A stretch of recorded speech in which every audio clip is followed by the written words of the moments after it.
When we talk about tuberculosis or TB, India will be TB free by the end of 2025. That's what the government is saying. That's what Prime Minister Narendra Modi has said, that much before the target, India is going to be free from TB. Now, as far as rotavirus is concerned, the indigenously made vaccine for the rotavirus has saved millions of lives of children, not only in India, but now India is also exporting this rotavirus vaccine to other countries as well. So India has played, a giant, a mega role, primarily as far as, saving millions of lives as far as rotavirus is concerned. When we talk about the mother's mortality ratio, that is MMR, or the infant mortality ratio, in country like India, of a population size of 130 crore, India has played, an important role as far as controlling or declining the MMR and the infant mortality ratio. So yes, India has played a significant role as far as combating the diseases are concerned. And now, when we talk about 2020, the global pandemic or the COVID-19 is primarily a biggest challenge that the humankind has ever faced, and that's the reason how can global collaborations can take place,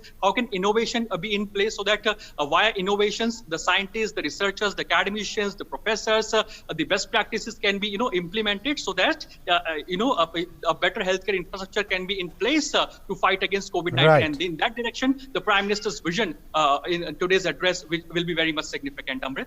Arun, around over 1,600 people from 40 countries are expected to participate, as you said, academics, scientists, people working in healthcare, policy makers, both from the government of India, from the outside the government sector, and not just from India, but globally. The Prime Minister's office statement says, and let me read that, world leaders, eminent scientists and researchers from across the globe will join this annual meeting to discuss key priorities for accelerating progress across sustainable development goals in a post-pandemic world and elaborate on addressing challenges to manage COVID-19. So COVID-19, managing the pandemic, and the strategy for a post-pandemic world for attaining the SDGs. Absolutely. So we know this fact that India is also known as a pharma hub. And when we talk about this entire event of today, that is the Grand Challenges annual meeting, the theme, or you can say that the emphasis area is that reads, it is about India for the world, as to how can India contribute to the entire humanity, to the entire global community as far as COVID-19 pandemic is concerned. We know this fact that India played a significant role, as far as supplying of hydroxychloroquine, hydroxychloroquine is concerned, to more than 100 countries during the COVID times.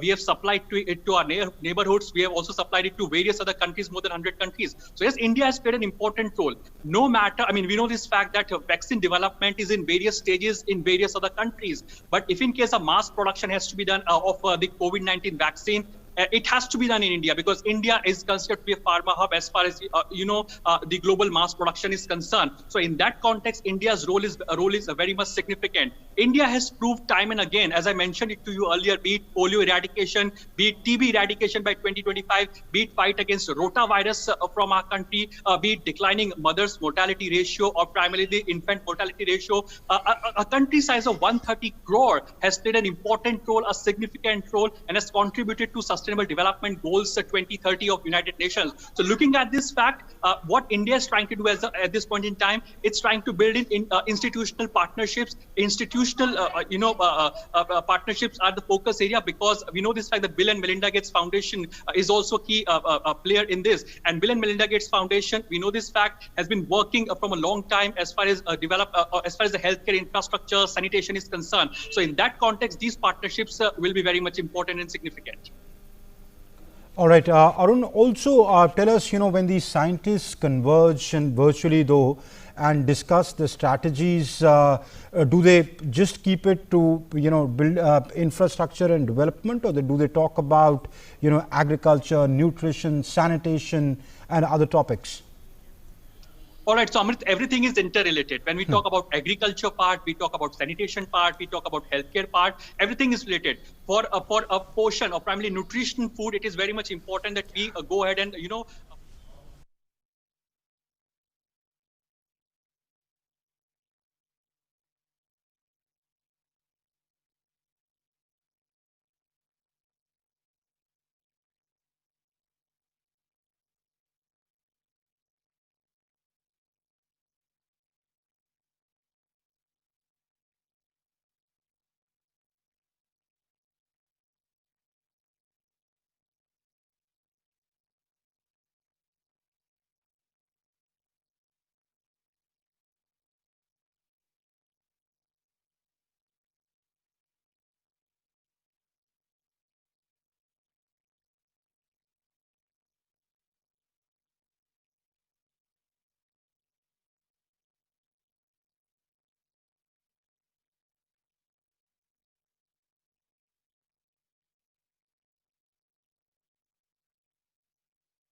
Hello, Mr. Prime Minister. Are you able to hear me? My name is Mike. I'm with Grand Challenges.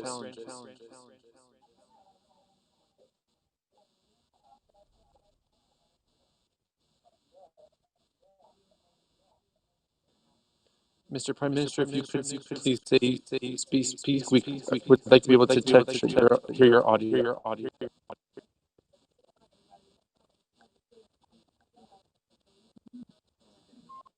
Prime Minister, we will not be able to speak after you goes live, so I will be messaging you on the chat function, all right?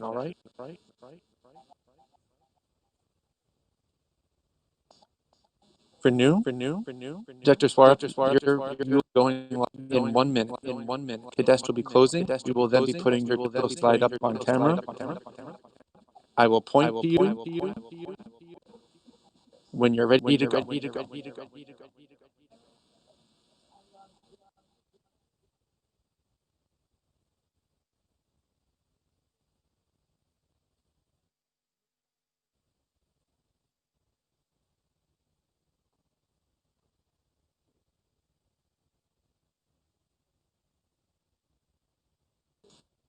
All right, Renew, you're going to be on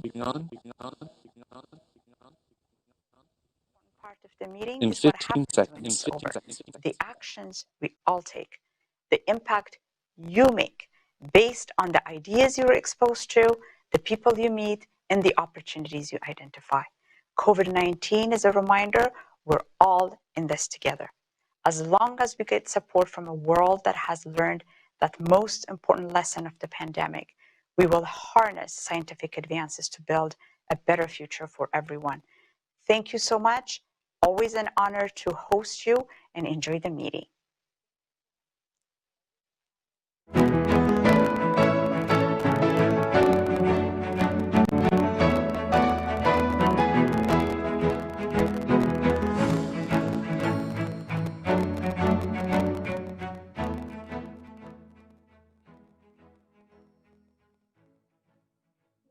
Senior officials and colleagues of Government of India and the Foundation. Challenges partners, delegates in India. It gives me great pleasure to you all. Ms.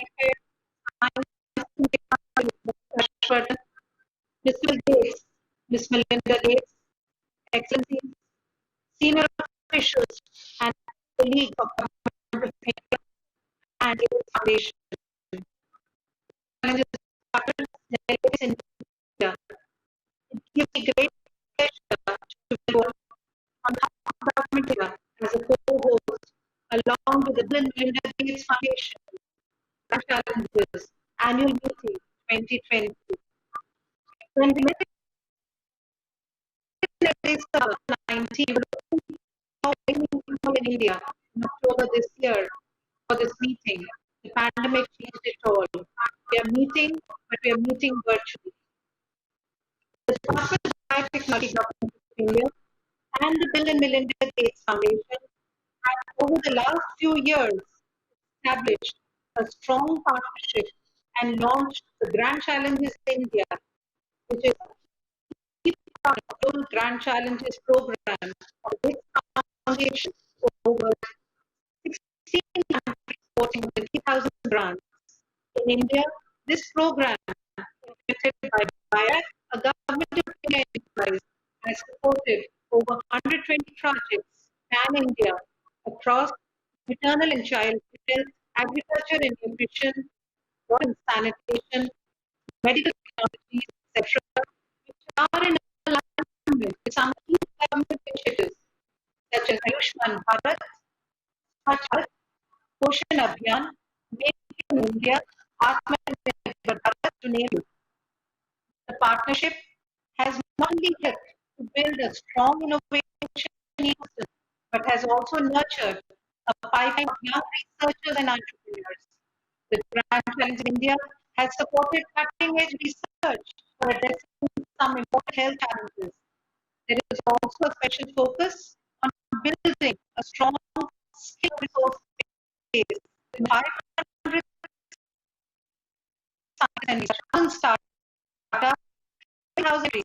Grand Challenge India is proud to partner with the Grand Challenge partners across the world to take innovation across borders. The annual meet is a unique opportunity to bring the global community together, discuss opportunities for cutting-edge science to deliver solutions to the world's greatest challenges. India is privileged to host this event with the foundation and present to our global community a comprehensive account of India's strength and leadership, innovation, contributing to the most pressing health challenges, and in this particular case, a special focus on COVID.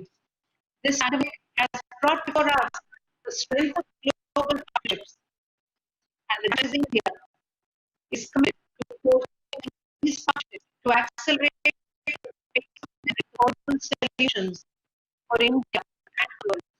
Honorable Prime Minister, sir, your vision and guidance for our research community to take science missions to society are the principles around which the Grand Challenges program is anchored. This meets with the participation of more than 1,700 delegates from 75 countries will collectively build a strong roadmap for critical access to affordable innovation. Thank you very much.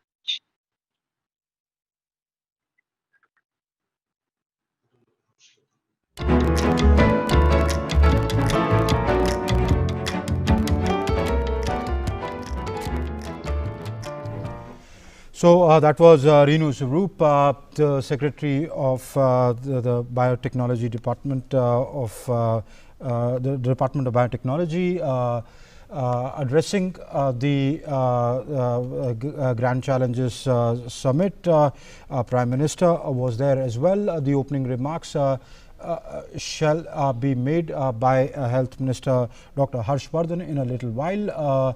Later, the Prime Minister will address the inaugural session of this meeting, and we will, talk about that. I'm told I'm joined by my colleague Arun Sharma, who's okay. So this Grand Challenges meet that the Prime Minister will be addressing is being held in collaboration with the Bill and Melinda Gates Foundation. The Grand Challenges annual meeting for the last 15 years has been fostering international innovation and collaborations to address the biggest challenges in health and development. The framing of this year's theme is India for the World, especially with the emphasis on COVID-19. About over 1,600 scientists and researchers from around 40 countries will be joining in this 3-day virtual meet where they shall be discussing the strategies of dealing with the pandemic, India's contribution to the in managing the pandemic, the post-pandemic world, and how to achieve the sustainable development goals as far as living in a post-pandemic world. The Prime Minister will be laying out his vision as to how India looks at dealing with this and in a post-pandemic world. My colleague Arun Sharma now joins me for more on that. Arun, we heard Renu Swaroop, the Secretary of the Department of Biotechnology, speak. The Prime Minister in a little while will lay out his vision, but what is your sense? What is the message that India will be sending across to the world on how to deal with the pandemic, how to manage the pandemic? That's right. The message is likely to be very much specific on the theme of Sabka Saath, Sabka Vikas, and Sabka Vishwas. That's Okay. what India is focusing about when we talk about fight against COVID-19 is concerned, as to how can global collaborations can be formed, how can institutional and global partnerships can take place to fight against COVID-19, which will benefit each and everyone, be it the developing countries or be it the developed countries. So that's what the focus area of a country like India is. And during the COVID-19 pandemic also, we have seen that how India, became a global exporter of, a vaccine, primarily a pill like hydroxychloroquine, whereby, India did help close to, more than 100 countries, be it in the neighborhood or be it globally to a big developed countries as well. So that's a focus area of India. But why is this Grand Challenge annual meeting is so significant? From last 15 years, this meeting is taking place, but the focus area was on various kind of diseases. Now, these diseases were related to all those which were mentioned in the United Nations Sustainable Development Goal 2030. That means making a globe primarily a polio-free or various other diseases like Ebola for that matter. So globally, all the countries have fought together as far as various diseases are concerned, be it polio, be it rotavirus, be it diseases like Ebola, and be it other viruses as well. Earlier also in past, we have seen this the kind of SARS virus, destroying the various economies and, playing a havoc as far as various countries are concerned. But now India's role is very much important. And the key area, the emphasis area of this meet is India for the world. So that's the bigger highlight of this entire, a Grand Challenge annual meeting, is that how can India contribute to a globally all the countries as far as COVID-19 is concerned, be it the vaccine part, be it healthcare infrastructure like making N95 masks or PP kits, or primarily making testing kits which are affordable in nature, affordable in size, or providing nutritional food to combat other health diseases. Recently only we have seen that Prime Minister Narendra Modi during this entire COVID-19 pandemic time has reiterated this fact from various platforms, that how India is coming forward and playing a significant role as far as fight against COVID-19 is concerned. Second important part, which is very much noteworthy, not only COVID-19, there are various other diseases like, for that matter, polio. Now, India is a polio-free country. India has eradicated polio. That's the big achievement of country like India. As far as TB is concerned, India will be free from TB by 2025. So, much before the target, India will be free from tuberculosis. So that's again a big achievement for country like India, whereby population size of 130 crore and controlling such diseases in last 5 to 6 years, we have seen a massive decline as far as TB cases are concerned on a per million basis. Talking about the rotavirus, rotavirus was a major cause of concern amongst the children. But now the kind of, the indigenous developed vaccine for rotavirus, that has played an important and significant role as to how can, rotavirus be combated, and millions of lives were saved, not only in India, but globally because of, rotavirus vaccine development done in India. So yes, India has played a significant role, and what will be the way forward? How will India contribute to the global community, and how can institutional partnership, global partnerships can play an important role as far as, forming healthcare infrastructure, providing healthcare facilities, be it vaccine or be it other healthcare facilities. So that's an important part. And how can innovations play an important role? Because innovation is the need of the hour. So how can various best practices in various other countries can be brought in, and how can global partnerships can be formed to foster, the healthcare facilities, so that, the people, the poor, primarily in underdeveloped countries, in developing countries, also can benefit from this global and institutional partnership. So that's the key focus area, and Prime Minister Narendra Modi's vision in that context will be very much important. When these 1,600 scientists from 40 countries meet and discuss over the next 3 days, Arun, they will be essentially talking about scientific collaborations. Is the world collaborating enough? Because right now the need of the hour is vaccine development. It is being said that by early next year there could be a vaccine. Then the question will turn to how will you distribute, how will you administer that vaccine. So when these healthcare professionals, when these scientists, researchers meet, will they deliberate upon all these topics you spoke about, sustainable development goals and a post-pandemic world? Yes, all that is there, but right now the focus that the whole world, the problem staring in the face of the whole world right now is how to deal with something which has struck us suddenly and caused so much devastation around the world. And countries are in many ways are being lone runners. America has seen so many deaths.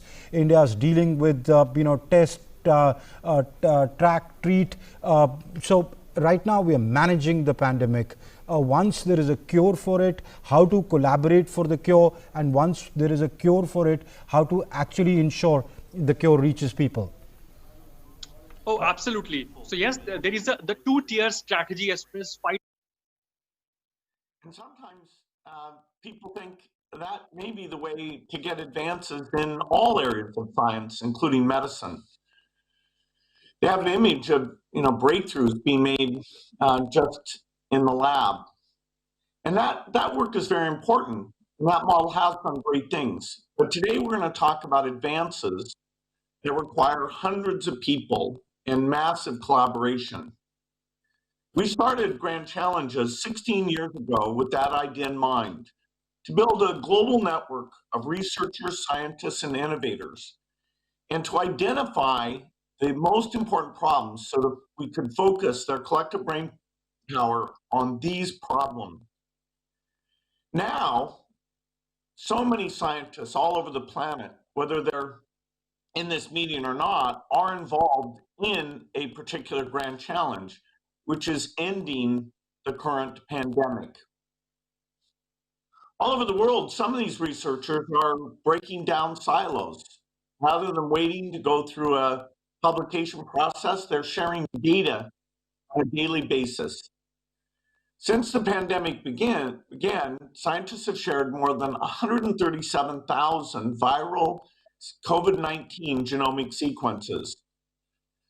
The pharmaceutical companies are cooperating on production in ways that really have never been seen before. For example, the antiviral remdesivir created by Gilead is being produced in Pfizer factories. And international teams of scientists are collaborating at full speed on the vaccine clinical trials. Likely, one or more of these vaccines will be available by early next year. In fact, as we have multiple vaccines, we'll have to make sure we understand exactly where to use each of them in the time when those volumes will be constrained. So the pace of the science has been remarkable. And my bet is that when we look back on the history of COVID-19, one of the bright things will be that the scientific community worked together to come out with the tools to bring this to an end. But despite all this good work, right now, as fast as the science has moved and as great as this collaboration is, the pandemic is still ahead of us. The first COVID-19 vaccine will probably be the fastest that humans have ever gone from identifying a new disease to being able to immunize against it. Still, we all know this virus has managed to plunge the entire global economy into a deep recession, infect almost every country, and kill over 1 million people. As we hopefully enter the final chapter of this pandemic, we have to start asking, how can we do better before the next one? Where can we push the frontiers of science so that the next time a novel pathogen appears, it doesn't create a tragedy of historic proportions? The good news here is that COVID-19 has been an instructive adversary. It's pointing us to many areas where we need better R&D, and I want to identify 3 of those. The first is vaccine platforms that can let us develop vaccines many months faster than traditional methods. Imagine how this pandemic would have been if we'd had a COVID-19 vaccine by the summer of 2020. Since the outbreak of the virus, researchers have made huge strides in advancing some new platforms, but they still face time delays and barriers to scale and cost. First, let me take RNA vaccine. This is an area that I know many on the call, including the foundation, have seen great promise in and have been backing for many years. For the first time, they're being reduced to practice during this pandemic.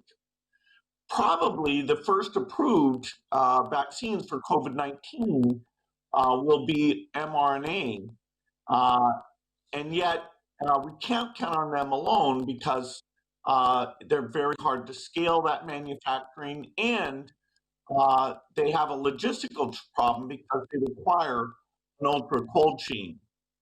Now, scaling these for the world would mean having hundreds of millions of doses in liquid nitrogen and keeping them at that negative 80 degrees Celsius as they're carried from planes out to get delivered in the world. I'm hopeful that as the mRNA platform matures in the years ahead, we'll solve both the scaling problems, which will bring the cost down, and will make this cold chain requirement unnecessary. The Grand Challenges program has been looking at ways to make vaccines more thermally stable since the very beginning in 2003. And by taking advantage of that research and some new ideas, I think we'll be able to develop mRNA vaccines that don't require that ultra cold chain. Another promising area for rapid vaccine development is structured guided immunogen design. Here we have a different problem. We can design proteins with atomic level accuracy, and that gets us very quickly towards a subunit vaccine. But the subunit vaccines almost always require an adjuvant to induce the desired immune response. And this has become a major barrier, a barrier in cost and scale as well. We have very few approved adjuvants in the world, and not enough to make the billions of doses we need to stop this pandemic. Partly that's because the ingredients in the current adjuvants are so rare. Going forward, we need a way to make even more powerful adjuvants that don't require someone going to the high Andes to harvest the bark of a particular tree, or shark fishing. Right now we use shark oil to make the adjuvants like squalene. Chemically synthesized adjuvants, ones that we can make without these restricted raw natural resources, need to be a solution here. We also need to develop small molecule adjuvants that act through different pathways of innate immune activation. These will offer a broad range of options for driving the type and duration of immune response, which we really need for the difficult vaccine challenges that we've been working on for a long time, specifically HIV, tuberculosis, and malaria. So more risk is required to advance new adjuvants, and I do think we can make huge progress on this in the next 5 years. The second area that's very important is monoclonal antibodies. This is an area where we also need more research. Platforms for generating, isolating, and analyzing monoclonals have come a long way, and we're seeing that during COVID-19. It's month 10 of the pandemic, and we're already getting some efficacy data in humans. And compared to the past, that's incredibly fast. Still, monoclonals also face challenges in the time delay to get to scale. As they're currently manufactured with mammalian cells, it takes many months to go from the seed to high-scale manufacturing.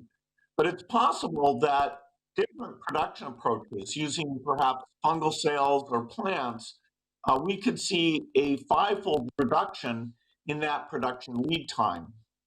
And there may even be different ways to produce monoclonal that are cheaper and faster. Nucleic delivery platforms have the potential for accelerating response times even more.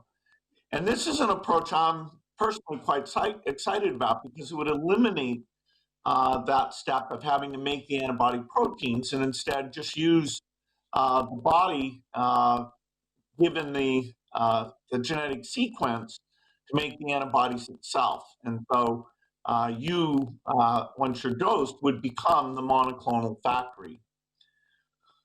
A third area that we need much better innovation in is diagnostic platforms. COVID, because of the asymptomatic transmission, has shown us that if we want to block change of infection, we can't just look at the people who are symptomatic. In the United States, 3 out of 4 people infected with COVID-19 are never diagnosed. Usually that's because they either have mild symptoms or none at all. And so given the difficulty of getting to testing and the limited scale we have with current techniques, these people are never diagnosed, and so they don't change their behavior and reduce the spread. Even sometimes when people are tested, the results come back negative because some of the tests are not sensitive to small amount of virus. But of course, those people often, as the virus grows, they infect people. So the diagnostics are letting us down. Right now, the current business model is based on finding people with symptoms, and we need to change that. We need sensitive and specific diagnostic for asymptomatics, and we need to make it easy to access. The good news is that the technical piece, the PCR testing, is sensitive and specific. PCR finds that needle in the haystack. A lot of our challenge, though, is the logistics. One vision is that we should have a test kit that we can spread out into the community, either into medicine cabinets or community centers, pharmacies. It would just be a Q-tip swab and an envelope. And anyone who was exposed could self-diagnose without having to stick it too deep into their nose, and then they'd mail off that envelope. Lots of workplaces, airports would have this, and we need to get those PCR machines then using a reel-to-reel process that can process 100 times as many samples as the current best that only do a few thousand a day. Another approach is to use a point-of-care diagnostic platform called Lemura. It's small enough and also very sensitive and can get out to primary care. Also, it's even portable, so a health worker might be able to bring it into the community itself. So diagnostics is another key area that we need to be far better next time around. I'm optimistic that given the scale of this pandemic, although we weren't ready this time, we'll learn from our mistakes and do far better in the future. I'm optimistic about this because so many of you are working at the forefront of the areas I've talked about, and that includes vaccines, diagnostics, and therapeutics. For this whole 16 years, the Grand Challenge community has joined forces to apply the best science to the world's most important problems. And I think if we continue to push science forward in the ways I've described, we'll not only solve the world's great challenges, current challenge, the pandemic, but we'll also help with other diseases, and we'll be ready for the next one.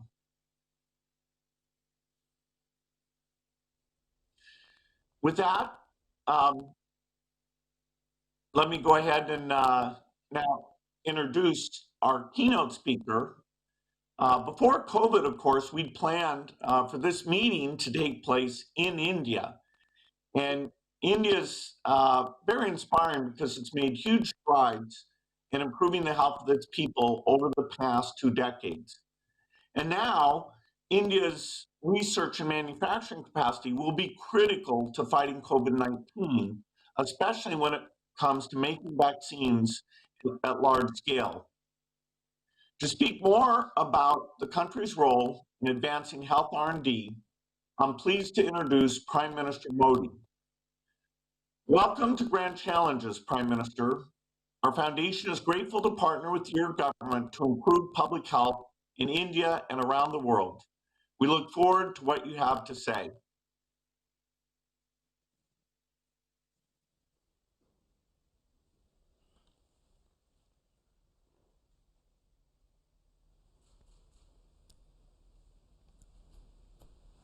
Namaste. Melinda and Bill Gates, Union Minister in my cabinet, Dr. Harshvardhan, delegates from across the world, scientists, innovators, researchers, students, friends. I'm happy to be with all of you for the 16th Grand Challenges annual meeting. This meeting was to be held physically in India.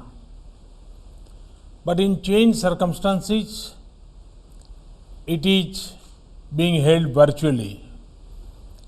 Such is the power of technology that a global pandemic did not keep us apart. This program has continued as per schedule. This shows the commitment of the Grand Challenges community. It shows a commitment to adapt and innovate. Friends, the future will be shaped by societies that invest in science and innovation. But this cannot be done in a short-sighted manner. One has to invest in science and innovation well in advance. That is, when we can reap benefit at the right time. Similarly, the journey to these innovations must be shaped by collaboration and public participation. Science will never prosper in silos. The Grand Challenges program has understood these ethos well. The scale of this program is commendable. In 15 years, you have engaged with several nations. The nature of issue addressed is diverse.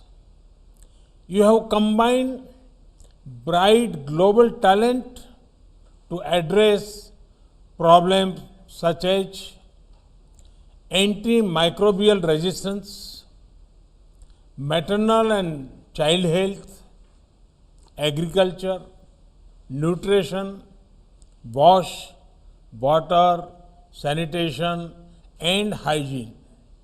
Friends, it has taken a global pandemic to make us realize yet again the importance of teamwork. After all, diseases do not have geographic boundaries.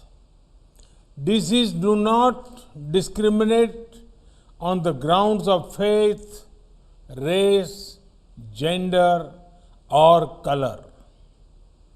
And by disease, I am not only talking about the current pandemic situation. There are several communicable and non-communicable diseases that are impacting people, especially bright youngsters. Friends, in India, we have a strong and vibrant scientific community. We also have very good scientific institutions. They have been India's greatest assets, especially during the last several months while fighting COVID-19. From containment to capacity building, they have achieved wonders. Friends, India's size, scale, and diversity has always made the global community curious. Our population is almost 4 times that of USA. Many of our states are as populated as other nations in Europe and Asia. Yet, thanks to a people-powered and people-driven approach, India kept its COVID-19 death rate very low. Today, we are seeing a decline in the number of cases per day and in the growth rate of cases.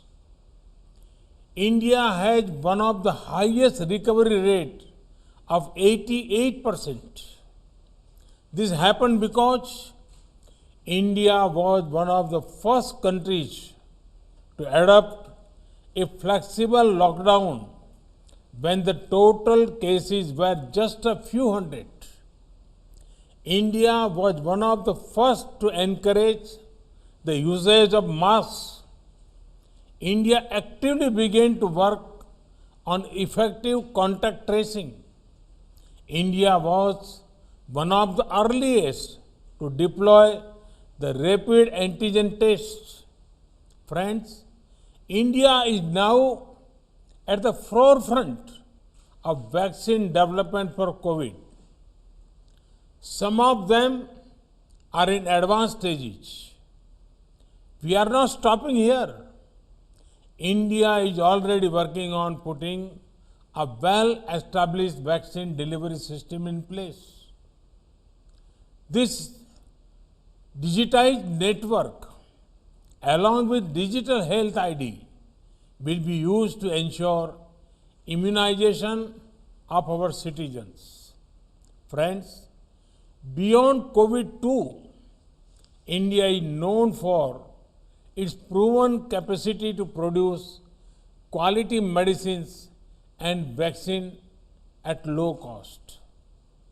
More than 60% of the vaccines of global immunization are being manufactured in India. We included indigenous rotavirus vaccine in our Indradhanush immunization program. This is a successful example of a strong partnership for a long-lasting results. The Gates Foundation has also been a part of this particular effort.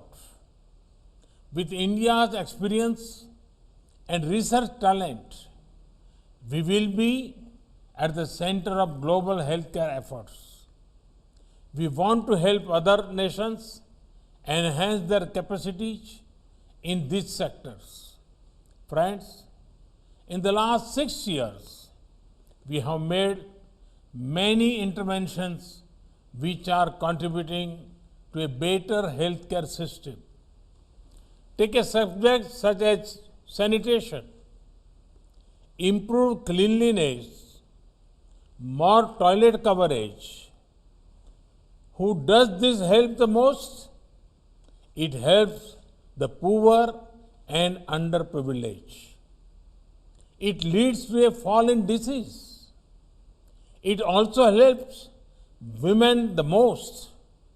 Friends, now we are ensuring that each household gets piped drinking water. This will further ensure disease reduction. We are setting up more medical colleges, especially in rural areas. This ensures more opportunities for the youth. It brings better healthcare to our villages. We are running the world's largest health insurance scheme and ensuring access to everyone. Friends, may we keep using our collaborative spirit for individual empowerment and collective well-being. The Gates Foundation and several other organizations are doing wonderful work. I wish you all fruitful and productive discussions over the next 3 days. I hope to see many exciting and encouraging new solutions coming out from this grand challenging platform. May these efforts further a human-centric approach to development. May they also give our youth the opportunities to be thought leaders for a brighter future. Once again, I thank the organizers for inviting me. Thank you. Thank you very much. So that was Prime Minister Narendra Modi addressing the Grand Challenges Annual Meeting 2020, a 3-day virtual meeting taking place from today over the next 3 days, where about 1,600 scientists, researchers, innovators from across the world, policymakers from across the world will be converging and talking about the times that we live in, how to manage the pandemic and how to look at a situation, a world beyond the pandemic.